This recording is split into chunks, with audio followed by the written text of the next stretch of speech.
Меня зовут Чанова Наталья Викторовна. Значит, ваш город, я приехала из города Кокшетау.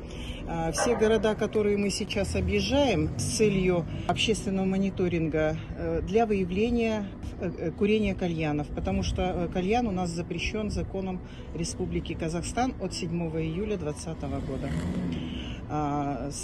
Поправка была в 2020 году.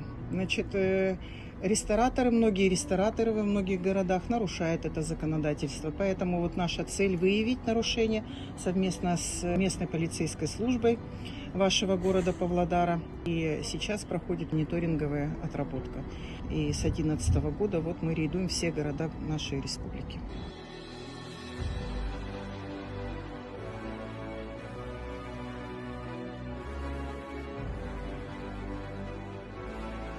Поставьте кальян на место.